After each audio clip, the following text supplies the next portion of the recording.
Blog Talk Radio.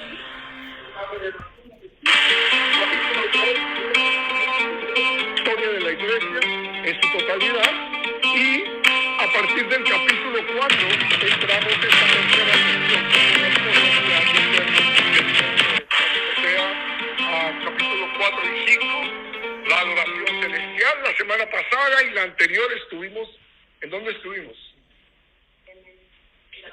En la adoración. Estuvimos adorando, estuvimos viendo quién es el que está en el trono, estuvimos viendo su gracia, estuvimos viendo su poder, su autoridad, y luego vimos a Juan que lloraba porque no había alguien digno de desatar el rollo. ¿Qué era el rollo? El título de propiedad en la tierra. ¿Y por qué es esto? En Ruth lo vimos. Cuando estudiamos rápido, así superficialmente, estudiamos a Ruth, nos dimos cuenta que es necesario el tema de la redención. Entonces, lo que está haciendo Juan, diciéndonos en el libro de Apocalipsis, en el capítulo 5, es que Jesús es quien va a redimirnos. Ya nos redimió como cristianos, como creyentes que somos, pero Él va a redimir, va a hacer la redención completa de toda la tierra, que incluye a nosotros y que incluye a toda la creación. ¿Quiénes no son redimidos? ¿Quiénes no pueden ser redimidos? Los ángeles. Los ángeles, porque Jesús no se hizo ángel para redimirlo a ellos. Jesús se hizo humano para redimirnos a nosotros. A partir del capítulo 6 hasta el capítulo 19, vamos a estar viendo lo que es la tribulación, que se divide en dos partes: la tribulación y la gran tribulación.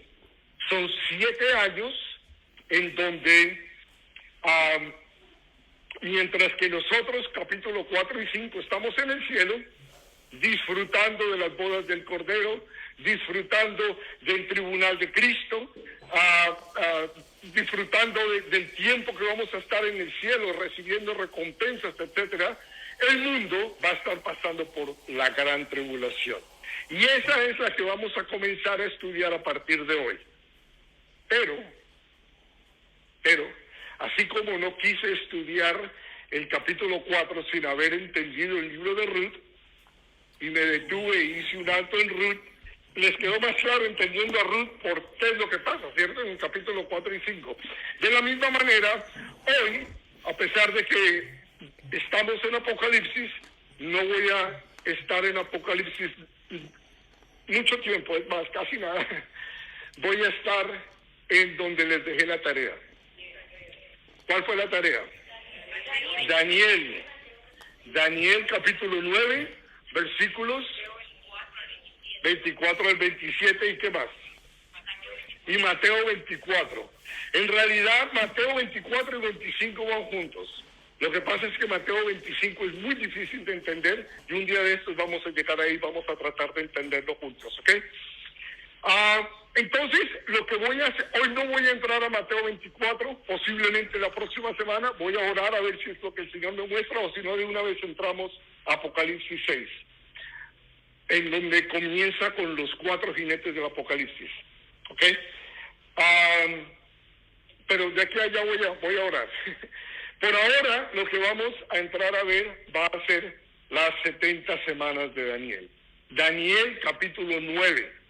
Versículos del 24 al 27.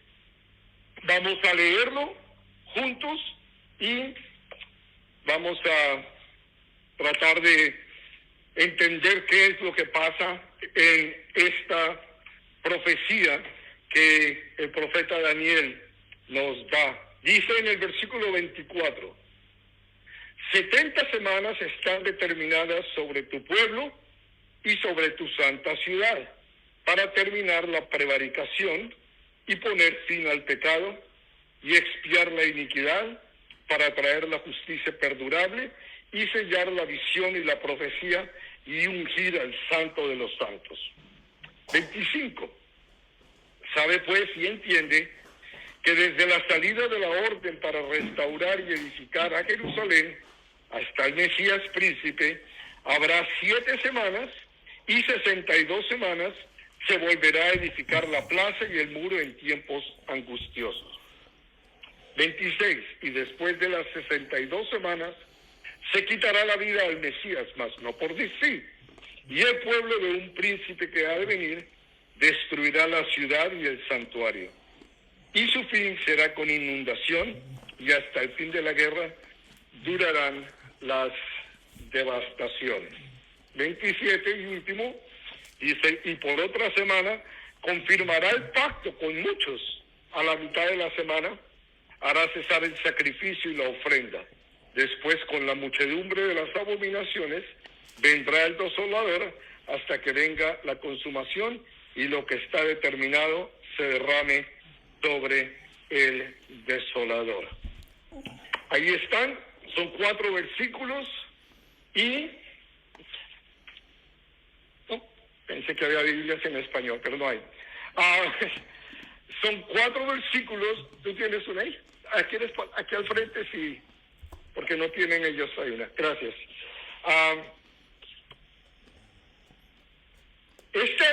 Esta es una, o sea, a esto se le llama la profecía de las profecías. Esta profecía es extremadamente importante. Jesús a los judíos de la época los hizo responsables por no haber entendido esta profecía. En unos momentos les voy a decir qué fue lo que pasó. Y para entender su segunda venida, necesitamos entender esta profecía. Esta profecía es el centro, el corazón de la primera y la segunda venida de Jesucristo. Si no entendemos esta profecía, entender profecías con respecto al advenimiento de Jesús, primero o segundo advenimiento, es imposible.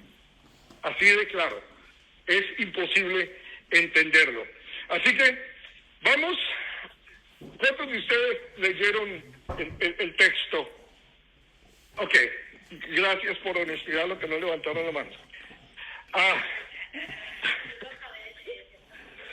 Ok, es confusa, puede ser muy confusa, porque cuando nosotros tratamos de leer el Antiguo Testamento, necesitamos ponernos un sombrero judío, para poder entender desde la perspectiva judía de qué se está hablando.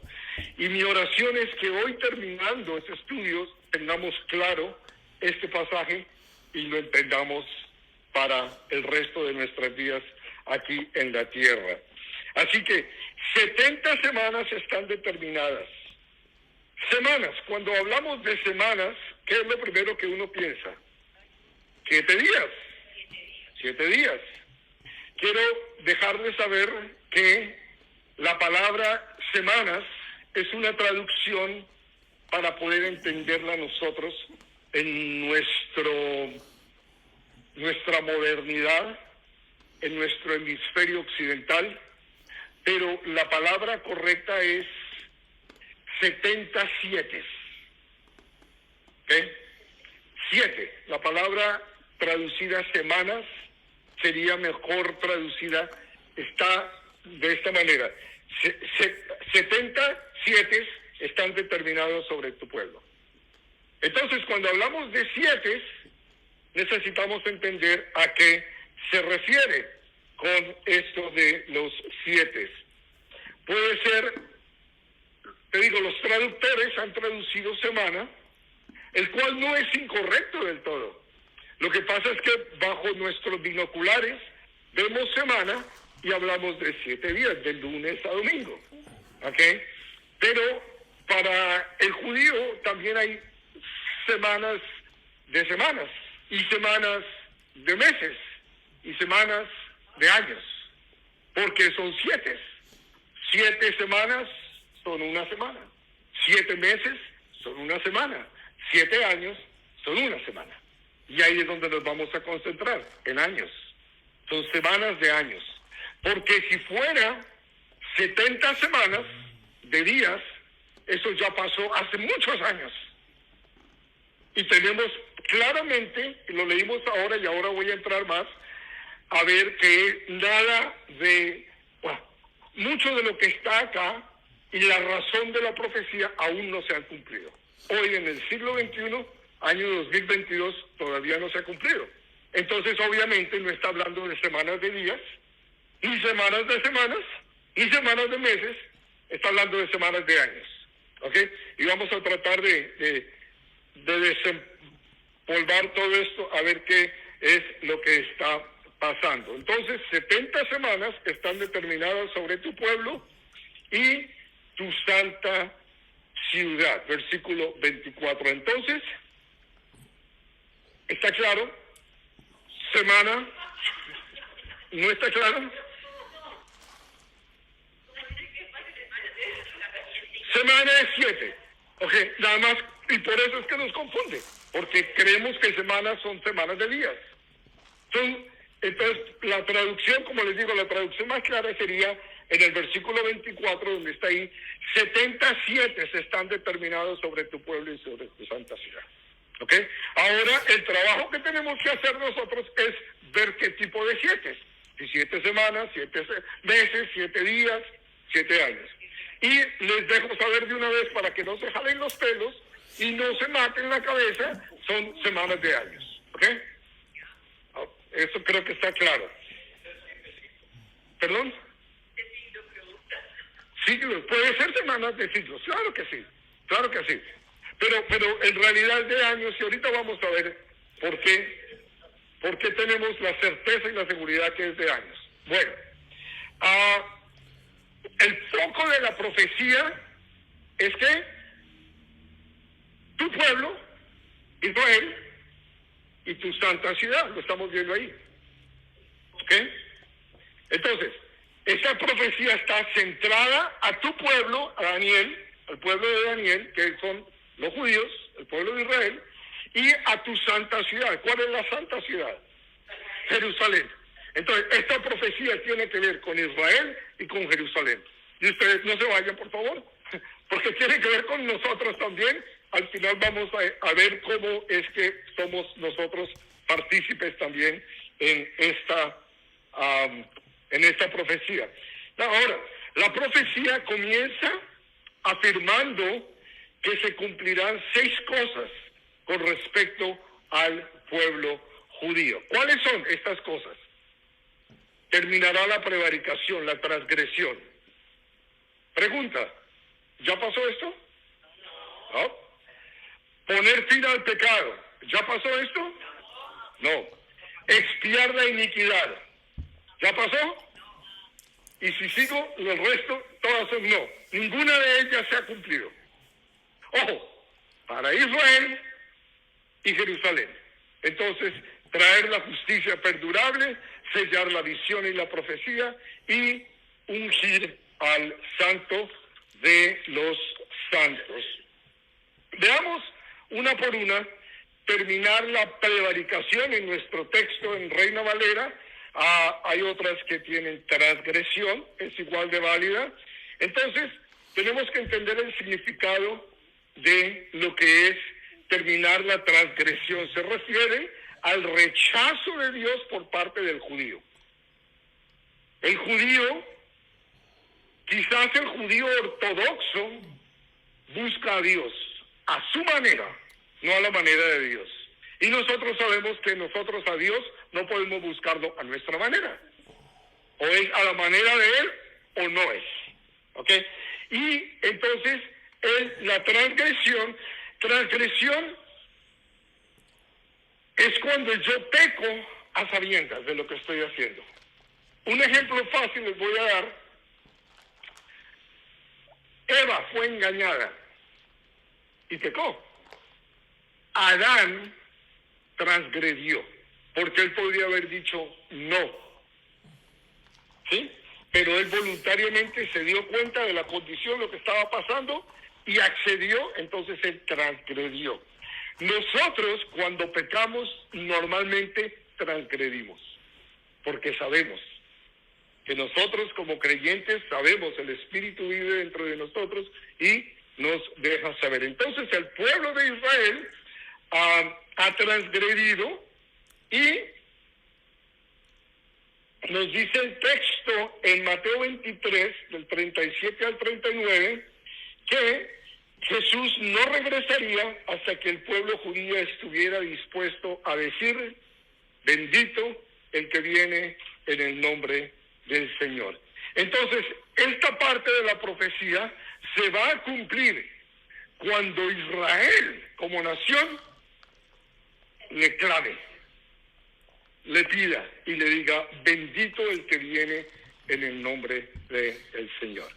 ¿Ok? Eso no ha pasado todavía. Entonces, es una. Dos, al fin, poner fin al pecado. Obviamente todos sabemos que los pecados a los que se refiere aquí son los pecados de a diario. Los pecados que el pueblo judío comete: la avaricia, la mentira, el engaño, el robo, fornicación. Todos estos pecados de a diario aún no han sido expiados, y por esta razón entonces vemos que esta profecía no se ha cumplido todavía. Luego, expiar la iniquidad. Una expiación por los pecados de Israel es lo que va a suceder durante la semana número 70, la semana 70 de años, ¿ok? Esta expiación obviamente ya ocurrió, y por eso quería hacer el énfasis de que es judío a Israel. Esta expiación ya ocurrió cuando Jesús derramó su sangre en la cruz. Nosotros los cristianos la hemos recibido, y algunos judíos mesiánicos la han recibido, pero la nación como tal aún no, aún han rechazado a Jesús, han rechazado la expiación que hizo Jesús por ellos, y entonces esta iniquidad en ellos aún no ha sido expiada. Traer justicia perdurable. Esto sin duda se refiere al establecimiento terrenal del Mesías. Cuando Jesús esté gobernando en la tierra desde Jerusalén, habrá justicia perdurable. Sellar la visión y la profecía. Este quinto logro será el cumplimiento de todas las profecías acerca de el Mesías. El apóstol Pedro, en 1 Pedro 1, versículo 11, nos dice que con respecto a dos tipos de profecías mesiánicas: una es la relacionada con los sufrimientos de Cristo, primera venida, y lo segundo es lo relacionado con la gloria venidera, segunda venida. ¿Ok? En un solo versículo Pedro cubre las dos venidas de Cristo: la primera en sufrimiento y la segunda en gloria. Y por último, ungir al santo de los santos. Hay algunas Biblias que mencionan, es más, habíamos hablado acerca de las traducciones modernas. ¿Cuántos estuvieron aquí cuando hablamos acerca de todas estas traducciones modernas? Algunas traducciones modernas dicen del lugar santísimo, ¿okay? Pero sabemos el problema que hay con las traducciones modernas. Y la traducción correcta es ungir al santo de los santos, no el lugar santísimo, sino ungir al Mesías, ¿ok? A Jesucristo.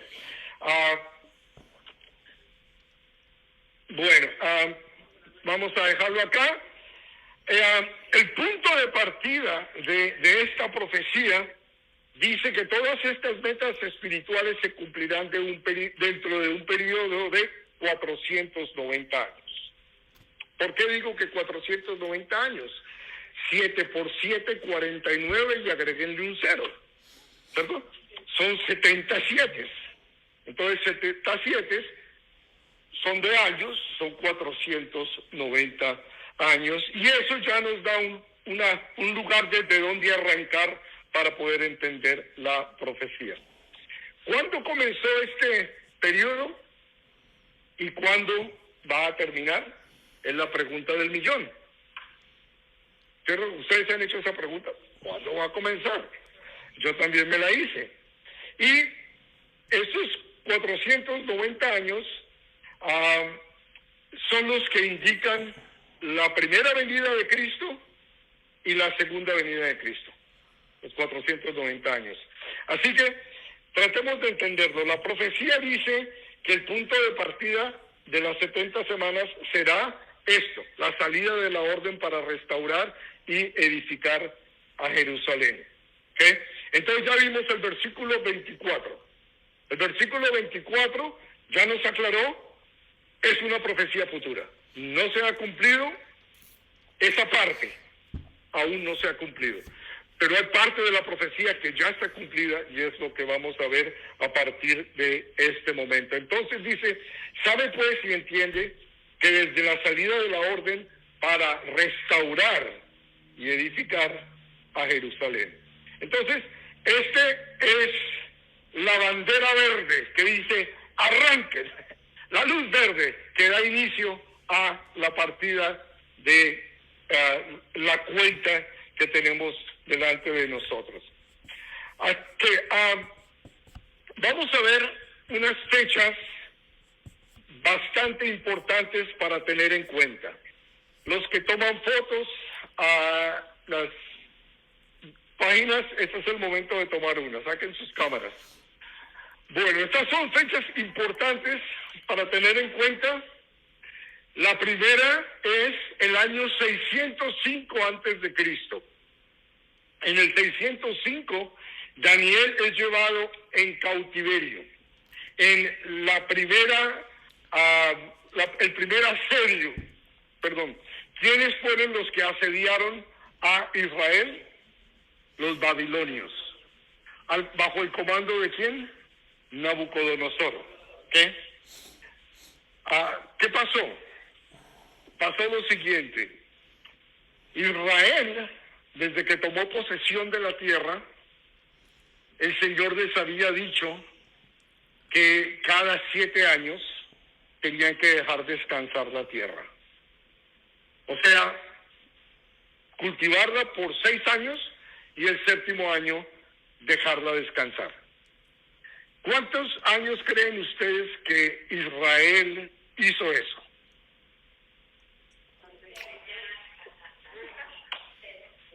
Israel nunca obedeció. Nunca obedeció. Entonces el Señor, después de 490 años, les dijo, me deben 70. 490 años que ustedes han vivido acá, y han sembrado y han plantado todos los años, año tras año, tras año, tras año. 490 años, se supone que cada 7 deberían dejarla descansar. Como no la dejaron descansar, me deben 70 años. Entonces dijo, tranquilo, yo me encargo de que me paguen. Llamó a un pagano, a Nabucodonosor, y permitió que Nabucodonosor viniera y se lo llevaba en cautiverio. Y esa fue, el primer asedio fue en el 605. María, ¿querías decir algo?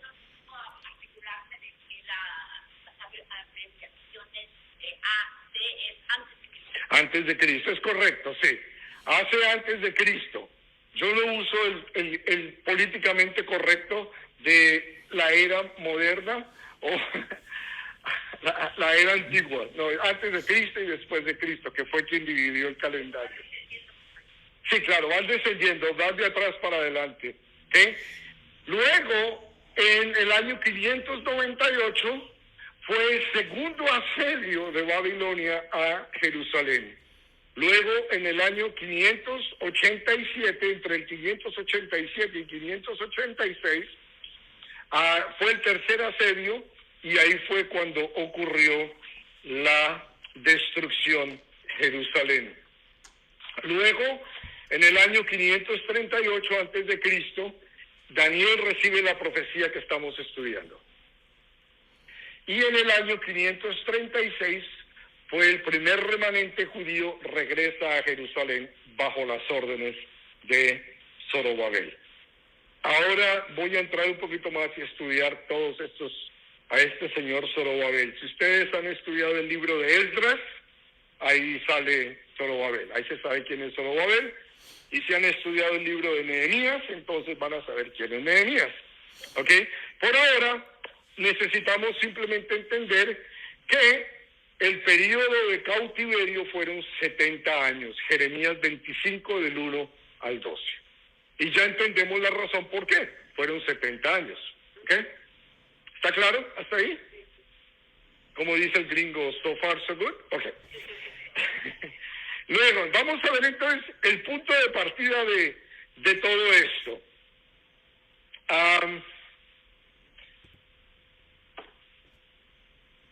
Las fechas. Ok, veamos este otro punto que creo que es importante. ¿Cuándo se emitió el decreto?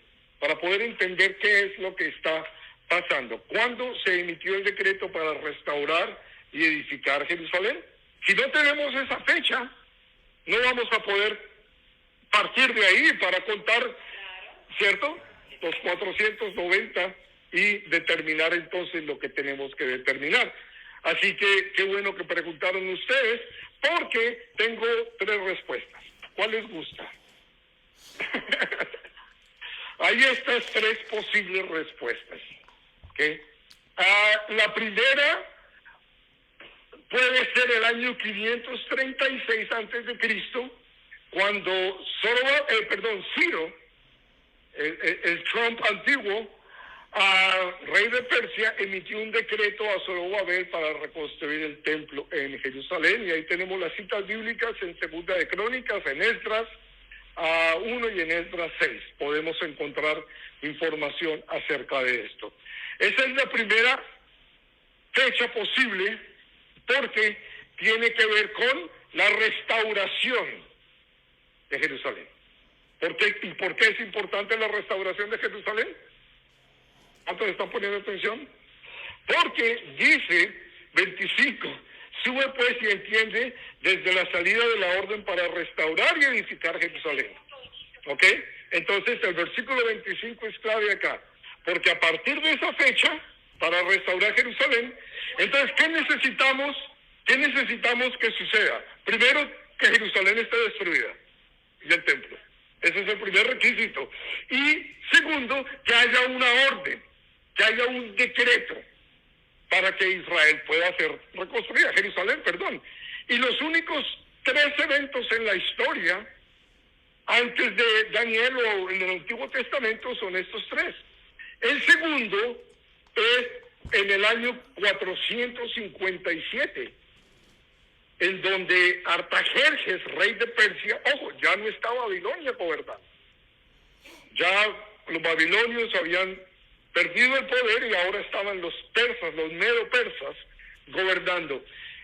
Artajerjes emitió un decreto a Esdras autorizándolo a restablecer los servicios del templo, nombrar jueces y magistrados y enseñar la ley. Y lo podemos leer en Esdras capítulo 7.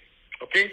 Y la tercera posible fecha es el año 445 antes de Cristo, cuando el mismo Artajerjes emitió un decreto a Nehemías para reconstruir los muros de Jerusalén. Nehemías 2, versículos del 1 al 8. Entonces, ahí están las 3 posibles fechas.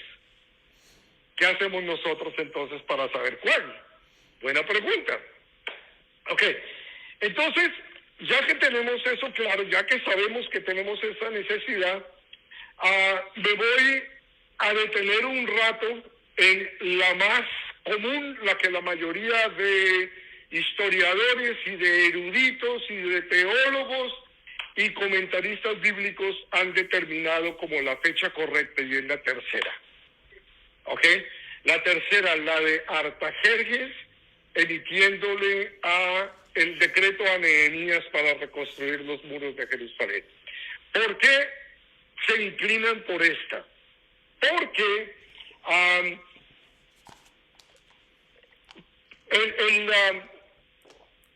el único decreto dado para reconstruir la ciudad es este tercero. Es el único que se dio con las instrucciones de reconstruir a la ciudad. Ok, entonces, por esa razón, muchos dicen, este es. Vamos a ver entonces y tratar de ver cada una de estos números, qué es lo que pasa, por qué está tan confuso, por qué 70, por qué 62, por qué 1, todas estas números extraños que nos está dando el texto. Entonces, vuelvo y leo. Primero el versículo 24 dice 70 semanas, ¿ok? Eso está claro. El versículo 25 nos dice que habrá 7 semanas, ¿lo ven? Más o menos en la mitad, edificar Jerusalén hasta el Mesías príncipe, habrá 7 semanas y 62 semanas, y se volverá a edificar la plaza y el muro en tiempos angustiosos. ¿Okay? Entonces, ahí tenemos 7 semanas, cada semana es de años, son 7 por 7, son 49 años. Luego habla de 62 semanas, que serían 434 años, y por último nos dice en el versículo 26, y después de las 62 semanas, se quitará la vida al Mesías, mas no por sí, y al final en el versículo 27 nos dice, y por otra semana confirmará el pacto con muchos. Entonces son 7 semanas, 62 semanas y 1 semana. ¿Okay? Entonces, el total del tiempo de la profecía son 490 años o 70 semanas de años. Aquí estamos, ¿hasta ahí vamos bien? Vamos claros. Ok. Bueno, vamos a la siguiente. Al final de los 2 periodos de 69 semanas, o sea, 7 más 62, o sea, 483 años, y 49 más 434, ¿qué va a pasar? Se quitará la vida al Mesías. ¿Okay? Entonces, ¿cuándo se quita la vida al Mesías? Cuando se han cumplido las 69 semanas. ¿Okay? Cuando se han cumplido las 69 semanas, o sea, 7 más 62, 69. Y ahí el Mesías se quita su vida, mas no por sí, lo matan. ¿Eh? Bueno. No, todavía no. Eso es allá es donde quiero llegar. Después de todos estos números y toda esta gimnasia que estoy haciendo, gimnasia teológica. Después de la muerte del Mesías, será la destrucción de Jerusalén por medio del pueblo de un príncipe que ha de venir. ¿Quién destruyó Jerusalén? Roma. O sea que aquí nos está diciendo el príncipe que va a venir es romano. No necesariamente italiano, pero sí del imperio romano restaurado. El imperio cuyos pies son hierro y barro. ¿Okay? Entonces, de esa mezcla extraña va a salir un líder y ellos, entonces ya nos dice el anticristo, que es romano, que sale del imperio romano, que son de los mismos que destruyeron el templo en aquel entonces. ¿Ahí no entendiste? Bueno, después... ¿Perdón? Cuando usted se refiere al Mesías. Sí, Jesús. Pero ya pasó. ¿Ya pasó? Ok. Ya, el Mesías murió después de las 69 semanas. Okay. Si están confusos, déjenme saber, porque la idea es que no se vayan confusos. La idea es que tengamos esto bien claro por lo que les dije al principio. Esta es la profecía más importante. Parte de ella. 69 semanas ya se cumplieron. Falta una y comenzamos en el capítulo 6 de Apocalipsis. Por eso estoy tocando eso, está familiar.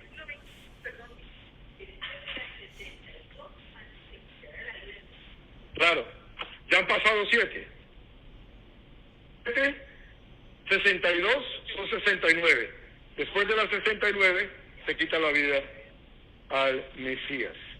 Bueno, o sea, Roma. Y luego, el príncipe que ha de venir hará un pacto con el pueblo judío que les permitirá restablecer su sistema de sacrificios. Este príncipe vendrá del mismo pueblo que destruyó el templo. ¿Okay? Entonces, ya nos dice qué pueblo es Roma y que de ese imperio restaurado va a surgir el líder, y ese líder se le llama también al príncipe. ¿Okay? En 2 Tesalonicenses 2 nos aclara quién es el príncipe. Nos dice que el príncipe que ha de venir es el anticristo.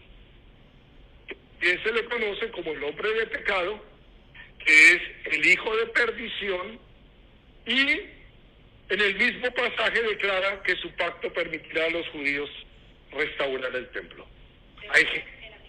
¿Perdón?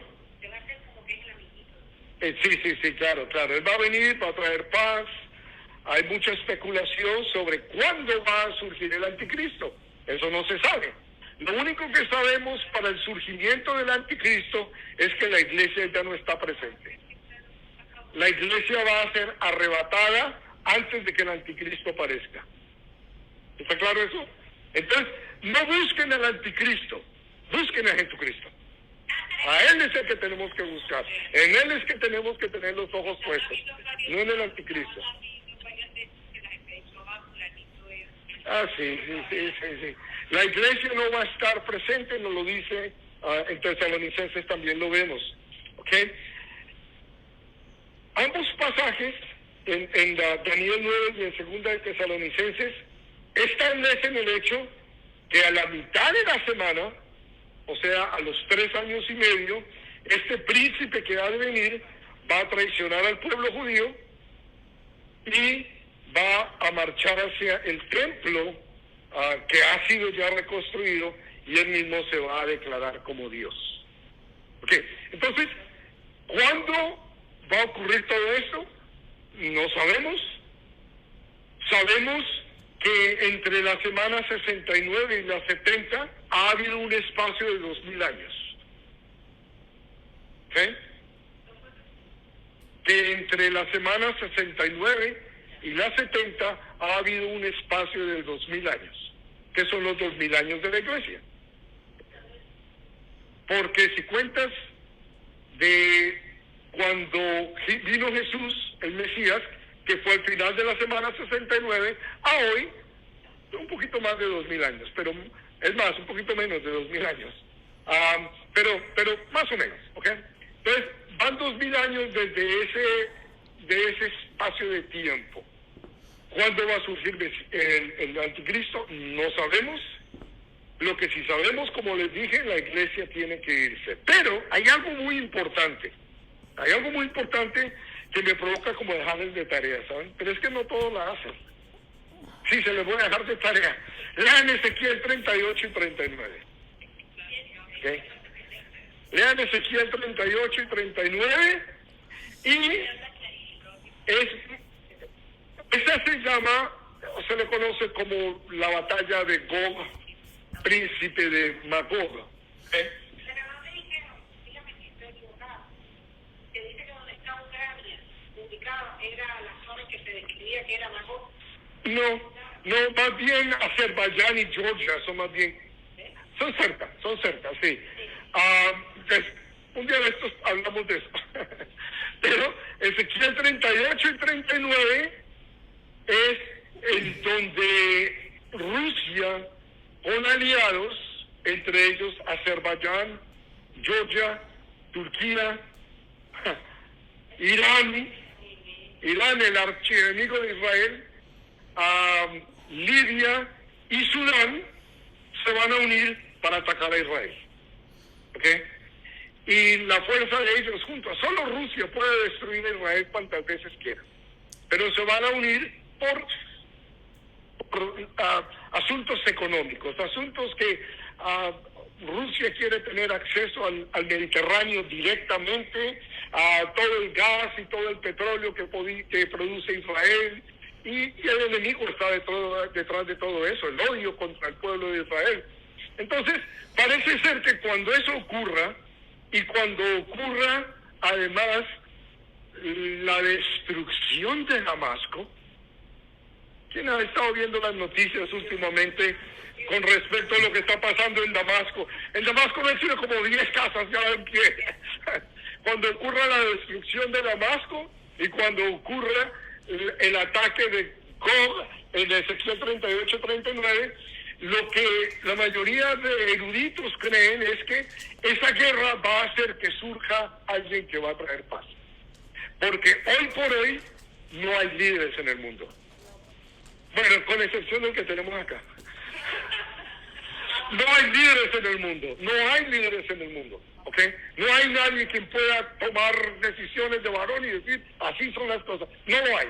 Entonces, este hombre va a surgir y todo el mundo lo va a mirar como que, wow.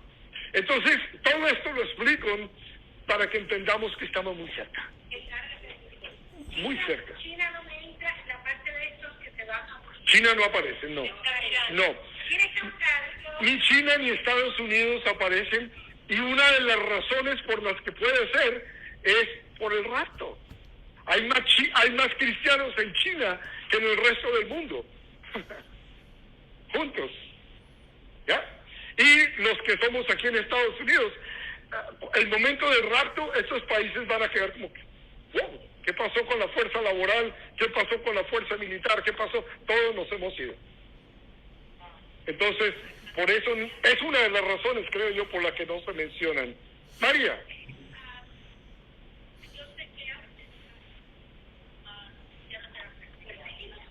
¿Usted qué? Sí, totalmente. La iglesia en China es totalmente hostia. ¿Ok?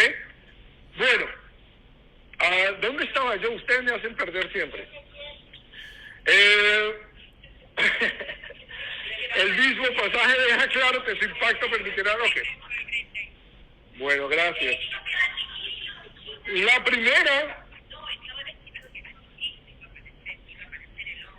primera venida del Mesías será al final de las 69 semanas, o sea, los 483 años, y le será quitada la vida.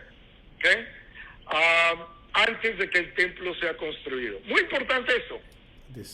Muy importante esto. Antes de que el templo sea destruido, el Mesías tiene que aparecer. Ustedes no se imaginan que ese es el gran dilema de los judíos hoy por hoy. Hace 2000 años no tienen templo y no aparece el Mesías. O Dios es mentiroso, o ellos están ciegos y obstinados y no quieren recibir al Mesías, y obviamente nos inclinamos por la segunda opción, ¿cierto? Y eso es lo que pasa. Entonces, regresará por segunda vez al final de un periodo de 7 años que comenzará con el tratado que permita a los judíos reconstruir su templo y restablecer el sistema mosaico de sacrificios. Entonces, una de las cosas que muchos críticos dicen, es imposible que se vuelva a construir el templo en Jerusalén, porque ahí está el Domo de la Roca, ahí está el tercer lugar más importante de los musulmanes, ahí está. Mis hermanos, Dios ya vio eso que pasó, y Dios nos está contando algo que Él ya vio. ¿Okay? ¿Cómo va a pasar? Yo no sé. Pero lo que sí sé es que los musulmanes están esperando un Mesías también. Y parte de la razón por las que ellos hacen conflicto, parte de la razón por la que Irán está constantemente en pelea contra Israel, es porque ellos saben que se necesita una crisis para que venga su Mesías. Y ellos están fabricando la crisis. Entonces, cuando venga la crisis, va a suceder que va a venir este hombre de perdición, el hombre de maldad, el anticristo, y a él lo van a aceptar y va a decir, ¿sabe qué? Vamos a darles el templo aquí, no hay problema, y los musulmanes van a acceder. Porque dice el texto en Tesalonicenses que él va a ocupar el lugar de todo lo que se llame Dios. Entonces va a ser Dios para los pseudocristianos, va a ser el Mesías de los musulmanes, el Mesías de los judíos, va a ser el líder mundial que todo el mundo está esperando, anhelando y deseando a toda costa. Entonces,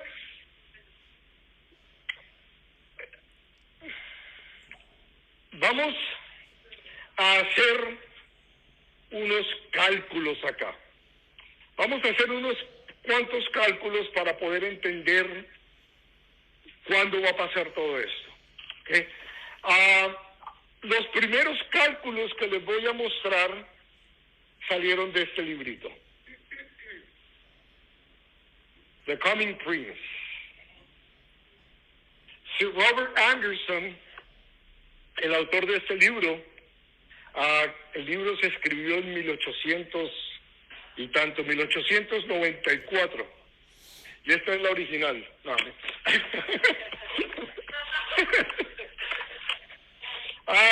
Se lo recomiendo, si alguno, no está en castellano, que yo sepa, no está en español, está en inglés. Si alguno lo quiere, cómprenlo.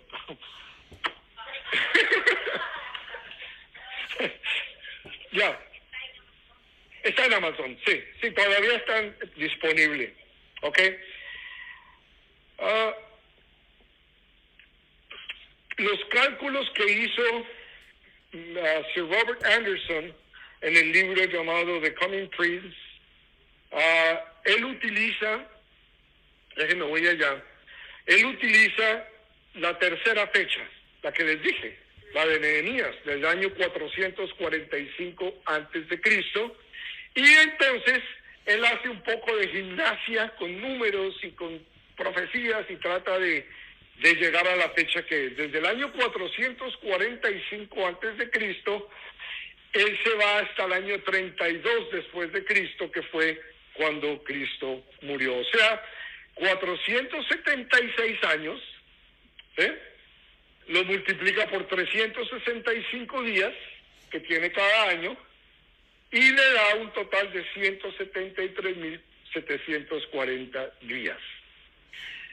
Luego, él dice que el edicto para ir a reconstruir, o sea, cuando Artajerjes le firmó el edicto a Nehemías, fue en marzo 14 del año 445, y Cristo murió, según él y sus cuentas, en abril 6 del año 32, y por eso le agrega 24 días.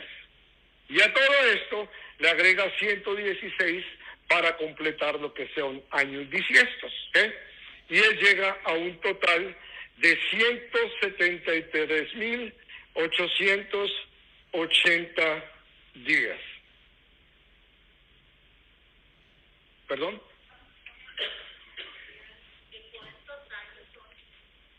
¿Cuántos años? 69 por 7. 483. ¿Qué? No, eso ya pasó.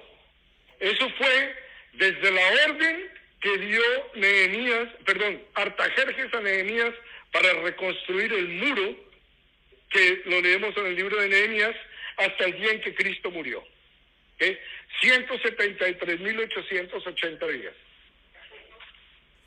Hay otro señor llamado Harold Horner, del Seminario Teológico de Dallas, que él dijo, no, las cosas como que no son así. Si Robert Anderson, un gran, el hombre era un personaje muy importante, pero él dice, yo creo que estas fechas son mejores. Y lo que hizo, cambió lo que está en rojo nada más. Cambió que en vez del año 443 dijo, no, es el 444, y en vez del año 32 dijo, no, es en el año 33. Los números quedaron lo mismo. Porque adelantó un año de la orden para reconstruir Jerusalén y adelantó un año el día de la fecha de la muerte de Jesucristo. Y aquí es donde comienzan los problemas.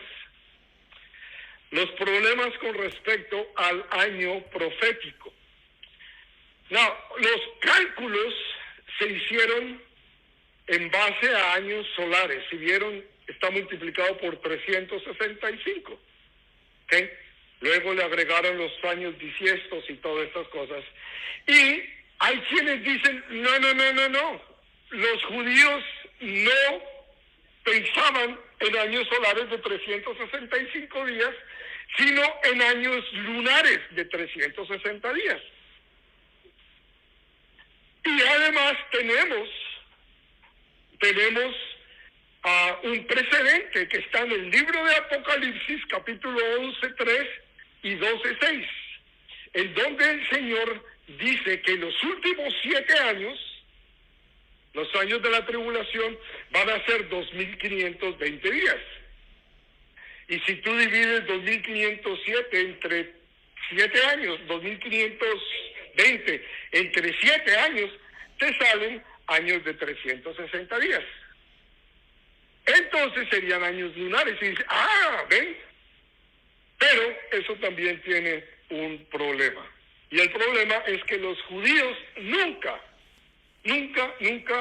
se han basado en un calendario lunar puro, ni en un calendario solar puro. Los musulmanes sí.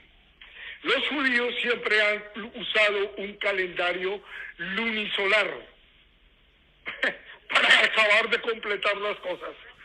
Como si no tuviéramos suficiente problema ya, ¿cierto? Ellos utilizan un calendario lunisolar que funciona de la siguiente manera. Cada 19 años, no cada 19 años, en un periodo de 19 años, 7 años son bisiestos. O sea que hay 7 años, en 19 años hay 7 años que son de 13 meses. ¿Ok? Así es como funciona el calendario judío. Y como les digo, nos complicaron más todo esto y dan ganas como de tirar todo y olvidarnos y esperar simplemente que el Señor venga. Pero no, porque yo hice la tarea. El problema del año lunar para los judíos es que si ellos siguen el calendario lunar, pasa lo que le pasa a los musulmanes. El mes de Ramadán para los musulmanes cambia, puede ser julio o agosto o septiembre o octubre o noviembre, cada año es distinto.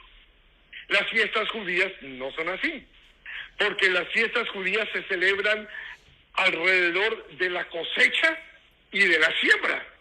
Y obviamente nadie puede sembrar en diciembre. ¿Sí?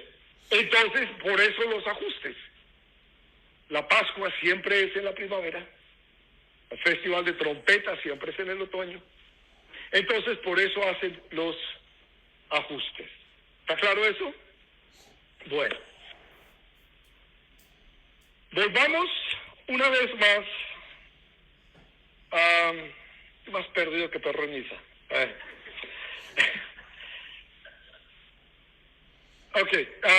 Hay algo interesante acá.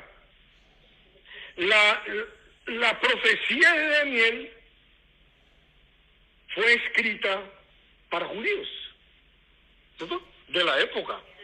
Daniel, él ni tenía idea que hoy íbamos a estar estudiando lo que escribió. Él escribió a su gente y entonces le escribió cosas que ellos podían entender. Entonces, ellos necesitaban entender primero que iban a estar 70 años en cautiverio en Babilonia. Y segundo, cuando iba a venir el Mesías. Es más, es tan importante esta profecía que les voy a pedir que por favor abran sus Biblias en Lucas capítulo 19. Lucas 19, versículos 41 y 42, y por cuestión de tiempo yo lo voy a leer, no voy a esperar que lo abran. Y cuando llegó cerca de la ciudad, Lucas 19, 41, 42. 19, 41, 42. Y cuando llegó cerca de la ciudad, al verla, lloró sobre ella. Estoy en la entrada triunfal de Jesús a Jerusalén el domingo de Ramos. que una semana antes, una semana no, en realidad 4 días antes de su muerte. Camilo, no puede ser así, él murió. No, ahorita vamos a ver eso. Alguien le dígale, por favor. Lucas 19, 41, 42, diciendo, oh, si también tú conocieses a lo menos en este tu día lo que es para tu paz, pero ahora está encubierto de tus ojos. ¿Se dieron cuenta lo que dice Jesús a Jerusalén cuando entra montado en el pollino y la gente lo está recibiendo? Hosana, Hosana, el que viene en el nombre del Señor. El Señor yo les dice, oh, si también tú conocieras al menos este tu día. ¿Cuántos de ustedes han cantado, este es el día que hizo el Señor, que hizo el Señor? Los que cantan eso tienen una teología equivocada. Porque no es cualquier día, es este día. El día que Cristo entró a Jerusalén, ese era profetizado y ellos tenían que haberlo sabido. ¿Y cómo lo iban a saber? Daniel capítulo 9, versículos del 24 al 27. El pasaje que estamos estudiando. Pero no lo supieron, no hicieron la tarea y entonces el Señor llora sobre Jerusalén y les dice, ay de ustedes. Y luego les dice, porque vendrán días sobre ti cuando tus enemigos te rodearán con vallado y te sitiarán y por todas partes te estrecharán y derribarán la tierra y a tus hijos dentro de ti y no dejarán en ti piedra sobre piedra por cuanto no conociste tu tiempo, el tiempo de tu visitación. Ellos tenían que haber sabido que ese día Dios les dijo que iba a entrar a Jerusalén con el día exacto. Y ahora vamos a ver cuál es ese día. ¿Cuántos quieren saber qué día fue que entró Jesús a Jerusalén? Ok. Vamos a preguntarle a alguien porque yo no tengo ni... No, así sea.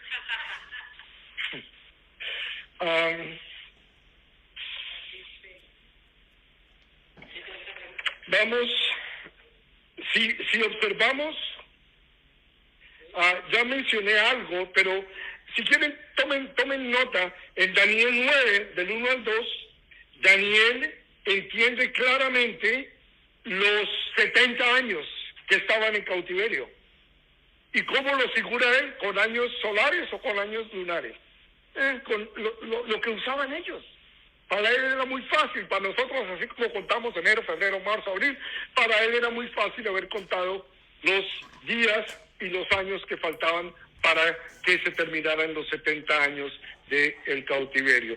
Les dije, ahí está en Daniel 9, del 1 al 2. ¿Por qué entonces habría una diferencia entre los primeros 483 años y los últimos 7? ¿Por qué entonces, si los primeros 483 años fueron calendarios luno-solares, en donde cada 19 o en 19 años se ajustan 7 veces para meses de 13 años, ¿por qué en Apocalipsis no? Les mostré la cita en Apocalipsis, ¿se acuerdan? En donde dice que el número de días, y si los dividimos, ¿se acuerdan que nos daba 360 días? 7 años de 360 días. ¿Quieren saber la razón? Yo también. Solamente hay una posibilidad y la posibilidad está en que en Mateo 24, 22 el Señor dice que esta semana será acortada para que toda la vida en la tierra no sea destruida durante este periodo de tribulación. Es la única razón que puede haber. Misericordia, porque si no se acortaran los días, dice el Señor, todo se destruiría.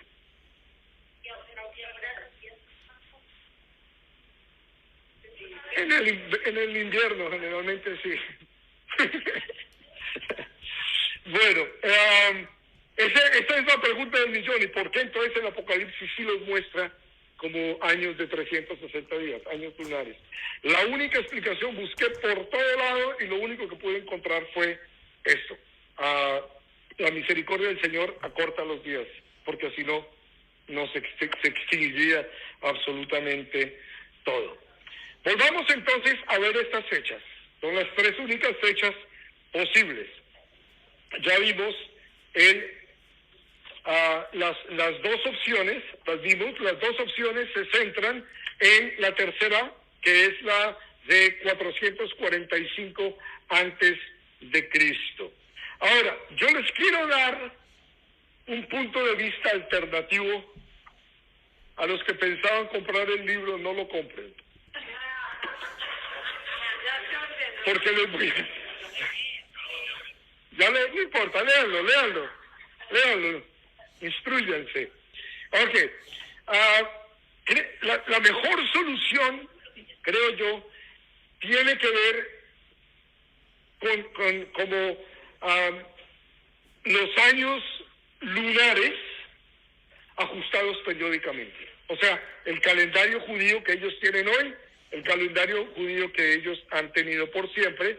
Y entonces, la siguiente opción, la mejor opción, y creo que hay muchas pruebas, y voy a tratar de dárselas todas esta noche, para creer que la segunda opción es la mejor.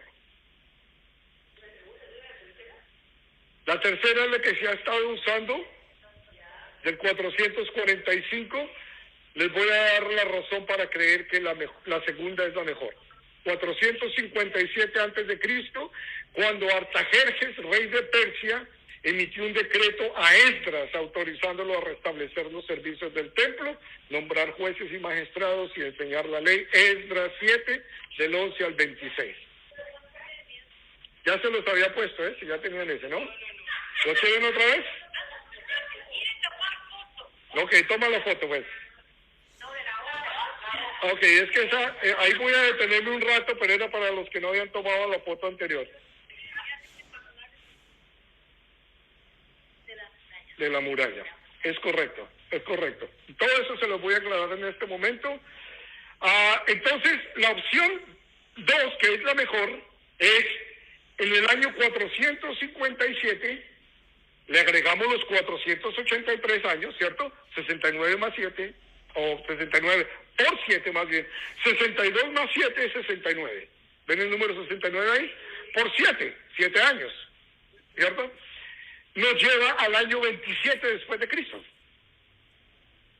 Al año 27. Ok.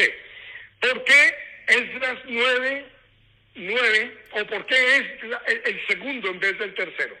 Por esta razón. Dice, porque siervos somos, Esdras 9:9. Mas en nuestra servidumbre no nos ha desamparado nuestro Dios, sino que inclinó sobre nosotros su misericordia delante de los reyes de Persia, para que nos diese vida para levantar la casa de nuestro Dios y restaurar sus ruinas y darnos protección en Judá y Jerusalén. La palabra protección es la palabra gader. Y si ustedes tienen una Biblia en inglés, algunos tienen una King James Version, ¿qué dice? Wall, ¿cierto? Oh, that's the worst. No. You have New King James? What other version? English? Español y en inglés NIV. ¿Qué dice en la NIV? Por curiosidad. Versículo 9. Al final, darnos protección. Al final del 9. Y restaurar sus ruinas y darnos protección.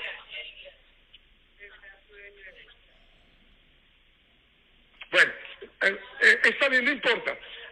Pensé que alguien lo tuviera abierto. La palabra que utiliza protección en español en la Reina Valera, en hebreo es la palabra gader, que se traduce para un wall, una pared, ¿ok? Un muro. O wall dice en inglés, ¿cierto? O wall, ¿ok? Entonces, esto nos afirma, porque la razón por la que usaban la tercera opción, la de Nehemías, es que el texto aparentemente dice que es para restaurar la ciudad, no el templo.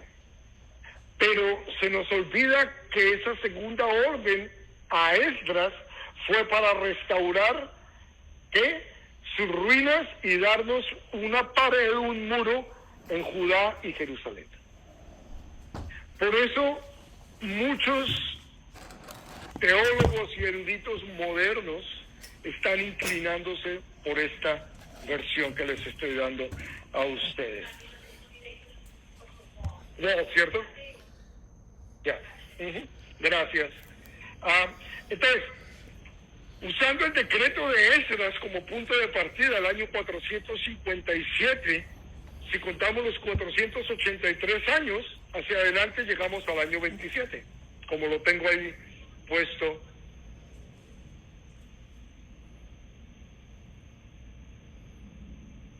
No. No es así. Y por eso no quiero... ¿Cómo?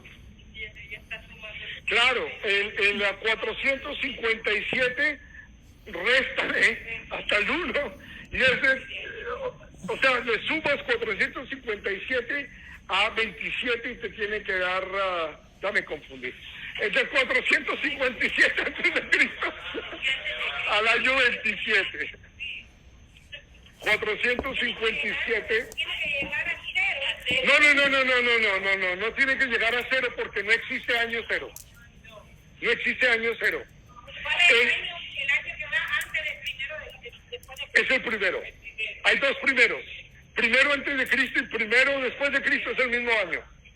Y no hay año cero. ¿Ok? Para que quede claro en las cuentas. Créanme que cuando yo estaba haciendo todo esto, dije, esto voy a enredar a todo el mundo. Bueno. Ya casi.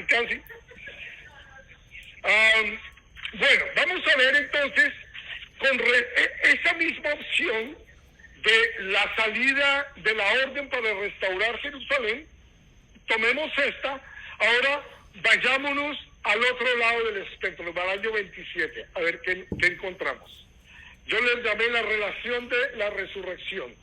Si el 27 después de Cristo es el inicio del ministerio de Jesucristo, el final de su ministerio de 3 años y medio es la primavera del año 31, y ese es el año más probable de la crucifixión. Los otros que usan el de Nehemías utilizan el año 30 o el año 33 como la... ¿Por qué? ¿Saben por qué? Porque caen viernes. ¿Verdad? Utilizan esos años porque son los únicos que caen viernes. Y ahorita en un momento les voy a quitar un poco de ideas equivocadas que hemos estado teniendo. Ok, entonces, tratan de ubicar la resurrección en esos días y... No, ahí a eso que va a llegar del año 31, que es cuando usted dice que era el día en que estaba usted hablando de la entrada a Jerusalén. Ese es el único problema que tiene esta teoría de no el año de Nehemías, el 445, sino el 457. El mayor problema que existe es que no cuadraría entonces con la entrada triunfal de Jesucristo.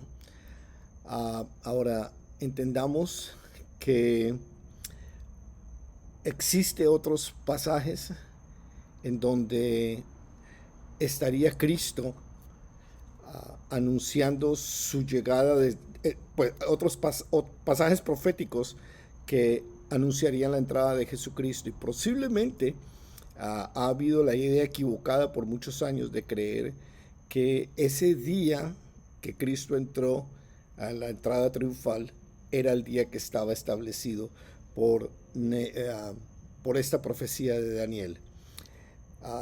Es importante entender que es posible, es más importante ver las otras fechas que vamos a ver ahora, y no centrarnos tanto en el día en que entró Jesucristo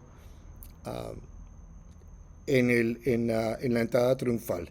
Si nos desconectamos de la entrada triunfal, creo que tendría más sentido esta versión de la segunda fecha que de la tercera.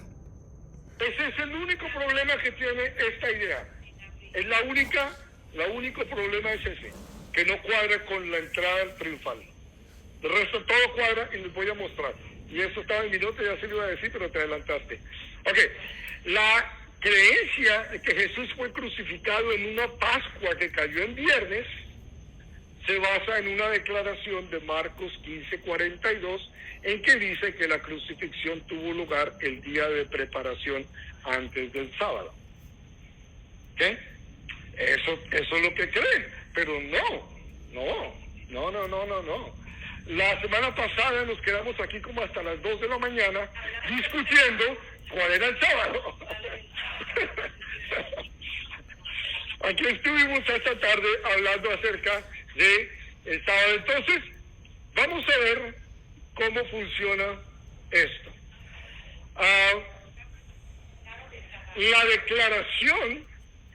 Esta declaración de que fue en viernes,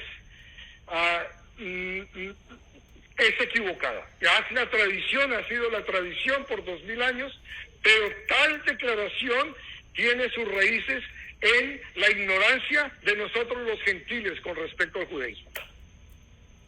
¿Quieren saber entonces cómo funciona? Funciona así. Lo que la iglesia gentil, nosotros, no reconocemos es que el día después de la Pascua es un día de fiesta o un gran sábado. Si van a Números 28, 16 al 18 o Números 23 del 4 al 8, se van a dar cuenta donde están las fiestas judías, menciona la Pascua. ¿Ok? Y ese es un día de guardar, para que entiendan los católicos. Es un día, es un sábado, es un día santo. ¿Okay? Pero el día después de la Pascua también. Entonces, ¿cuándo se celebra la Pascua? El 14 de Nisan, del mes de Nisan judío. ¿Qué día de la semana es el 14?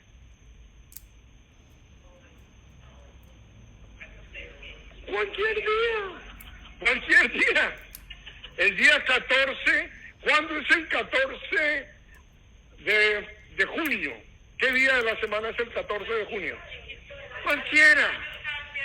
Los judíos no le llaman junio porque el 14 de Nisan se llama el mes de ellos, es cuando se celebra la Pascua. ¿Cuándo cae? ¿En qué día de la semana? En cualquiera. ¿Okay? El siguiente día se inicia la fiesta de los panes sin levadura. Y en Números 28 y Números 23 dice que el día después de la Pascua también es un día de fiesta, también es un gran sábado. Entonces, está el sábado normal, que es el séptimo día del calendario, y está el gran sábado, todas las fiestas que caen en otro día que no es el séptimo. ¿Está claro hasta ahí? Ok. Ahora, vamos a la siguiente página. Los evangelios aclaran que la semana de la crucifixión tenía 2 sábados. ¿Ok?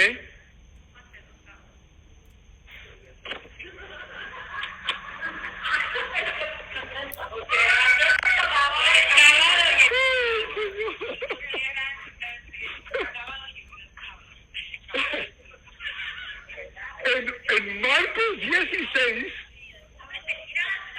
16:1 dice que un grupo de mujeres compró especias aromáticas para ungir el cuerpo de Cristo después que terminó el sábado. Tómenle nota de esto y hagan la tarea en la casa, ¿ok? Porque esto es importante.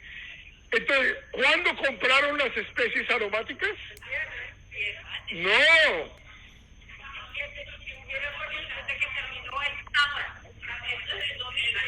No. Pero en Lucas 23:56 dice que compraron las especies antes del sábado y luego descansaron en el sábado antes de proceder a la tumba. Ok, acuérdense que hay gran sábado y hay sábado. El texto no dice que era un gran sábado, simplemente dice que era un sábado. Pero entonces el problema está acá. van y compran las especies antes del sábado. Dice, compró las especies aromáticas para ungir el cuerpo de Jesús después que terminó el sábado. Es más, aquí está bien claro, miren. No, perdón, ¿sí? Sí, ahí está. En el año 31, la Pascua cayó en miércoles. Esto se sabe, miren, en un calendario judío, vayan al año 31 después de Cristo y se van a dar cuenta que el día de Pascua cayó un miércoles. ¿Ok? Jesús fue crucificado esa mañana y sepultado esa noche. Al día siguiente, o sea el jueves, era un gran sábado. El viernes después del gran sábado, las mujeres compraron las especies y luego descansaban el sábado regular antes de ir a la tumba el domingo por la mañana. ¿Está claro? Ok, tomen la foto y estudienlo esta noche. El Shabbat, es que, sí, pero estamos hablando es el Shabbat, pero es que los dos son Shabbat, el día sábado es Shabbat y el gran sábado también es Shabbat, los dos son Shabbat.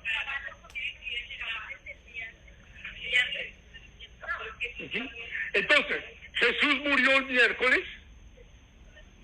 Jesús mismo nos dice, la única señal que recibirán es la señal del profeta Jonás, que estuvo 3 días y 3 noches en el vientre de un pez. Si se muere el viernes, esto es matemática sencilla. Sábado, domingo y lunes, tendría que haber resucitado el lunes o el martes. Pero si muere el sábado, entonces, el miércoles, un día, el jueves, el viernes y el sábado. 3 días, ahí están. ¿Ok? Y si muere el miércoles en la noche, el jueves en la noche y el viernes en la noche. ¿Ok? Porque no es que como ellos celebran, es la única manera en que pudo haber estado 3 días y 3 noches en la tumba, habiendo muerto el sábado. Entonces los que celebran el miércoles, los que celebran el Viernes Santo, muévanlo para el miércoles.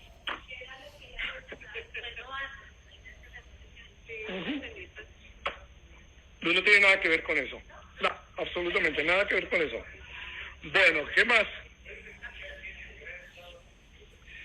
Es un día de fiesta que no cae en el 7º día de la semana. Por ejemplo, acá en Estados Unidos celebramos el 4 de julio. Es un día de fiesta. O acabamos de celebrar el Día de los Presidentes. Cayó el lunes, no el sábado. El 4 de julio cae cualquier día de la semana y es un día festivo. Un día festivo que no cae en el 7º día de la semana. Cualquier día festivo que no cae en el 7º día es un gran sábado. ¿Ok? Sí, María.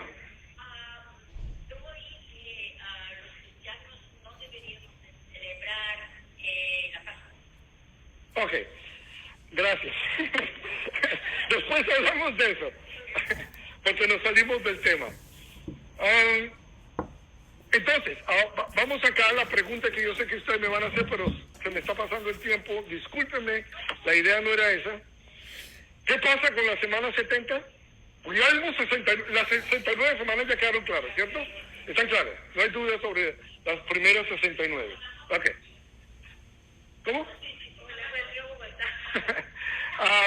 Entonces, la semana 70, ¿qué pasa con la semana 70?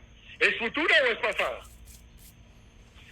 Okay, los 490 años producirán 6 consecuencias entre el pueblo judío. ¿Cuáles son? Los judíos todavía están en rebelión contra Dios, todavía están atrapados en su pecado, todavía no aceptan la expiación por su maldad, la justicia eterna no ha venido a la tierra, toda la profecía acerca del Mesías aún no ha sido cumplida y el Santísimo aún no ha sido ungido. Entonces todavía es futuro. ¿Cuántos están conmigo? Todavía es futuro, ¿cierto? Bueno. Qué bueno. ¿Cuáles son las implicaciones entonces para nosotros? Las implicaciones para nosotros son muy importantes. Para nosotros los gentiles. ¿Quién es un gentil? El que no es judío. El que no es judío. ¿Qué? Gentil, para ellos solamente hay dos tipos de razas, los gentiles y los judíos. Entonces, para nosotros los gentiles, los que no somos judíos, la profecía de Daniel debería servir para subrayar el origen sobrenatural de la Biblia. ¿Cuántos dicen amén? Porque nadie conoce el futuro, solamente Dios, y Él nos lo dio con anticipación, 600 años de anticipación. Nos dijo exactamente cómo las cosas como deben hacer. También debería servir como confirmación de que Jesús de Nazaret es el Mesías prometido. Sabemos por qué.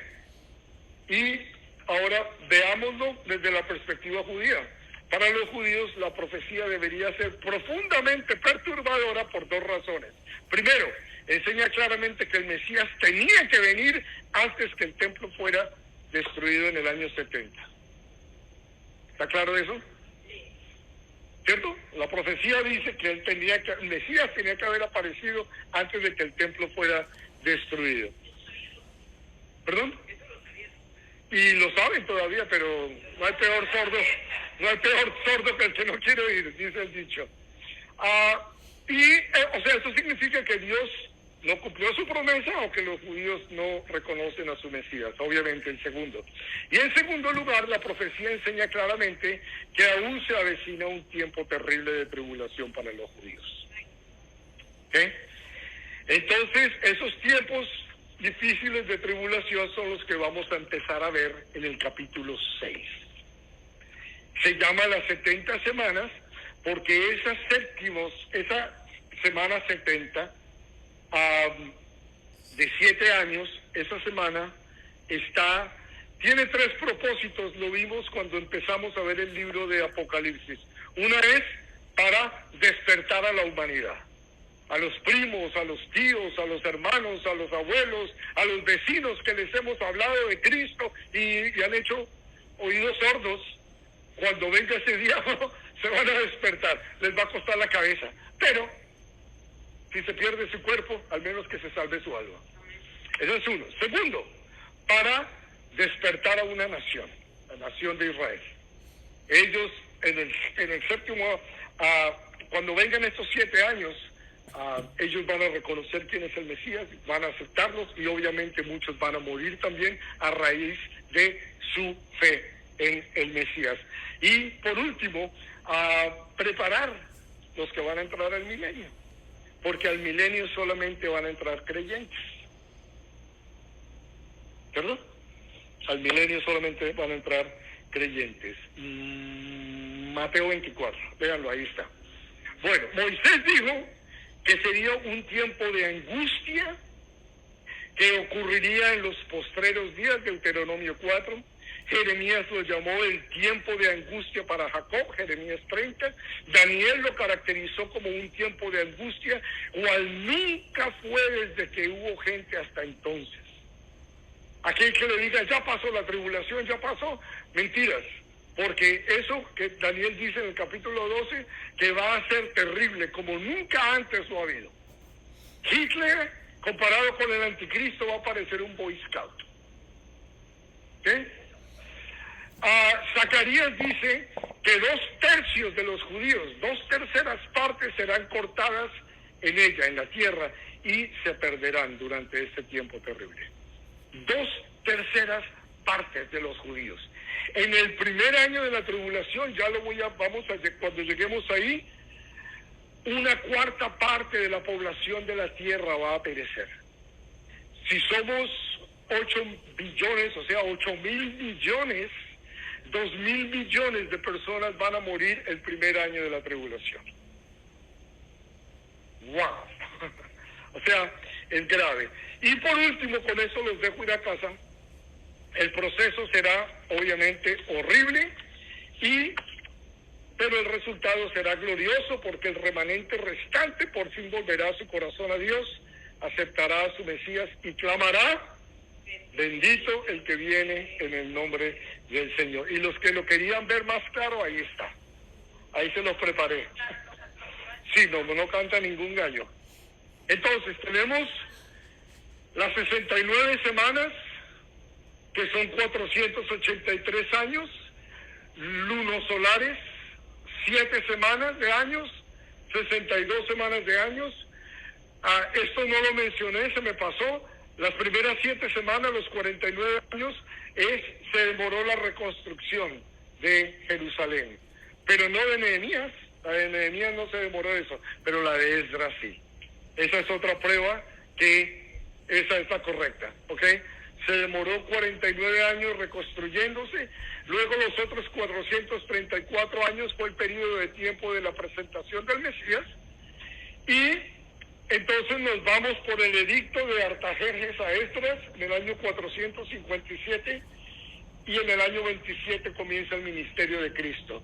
Ahora, después hablamos de eso. Y viene la crucifixión en el año 31, y del año 31 de la crucifixión al presente es el espacio profético que muestra a la iglesia, y después nos muestra la segunda venida, Daniel 7, semana 70 de Daniel, que son 7 años lunares, hablamos de eso, ¿cierto? Que es una semana de años. 3 años y medio y 3 años y medio, la gran tribulación. Así que, ya. Es la iglesia, los 2000 años de la iglesia. Eso somos nosotros. ¿Perdón? Bueno, hemos llegado al final de nuestro programa Noticias de Hoy, Profecías del Ayer, con su anfitrión Ángel Balboa, transmitiendo este estudio desde la iglesia, las instalaciones de la iglesia Calvary Chapel en la ciudad de Boca Ratón, en el estado de la Florida, para todo nuestro público de habla hispana aquí en los Estados Unidos, Sudamérica, Centroamérica, Europa, Asia y hasta los más confines de la tierra. Damos gracias a Dios por la oportunidad que Dios nos ha dado en esta hermosa noche del día martes, poder estar con todos ustedes y poder recibir la administración de la palabra de Dios en este estudio tan interesante acerca de las 70 semanas de Daniel. Si quieres sintonizar este programa, lo puedes hacer el próximo martes a las 7:30 de la noche, hora del este, aquí en las instalaciones de Calvary Chapel, Ministerio Hispano, en la ciudad de Boca Ratón. Así es que gracias por estar con nosotros, que la paz de Dios sea con todos ustedes, en el nombre poderoso de nuestro Señor Jesucristo. Amén.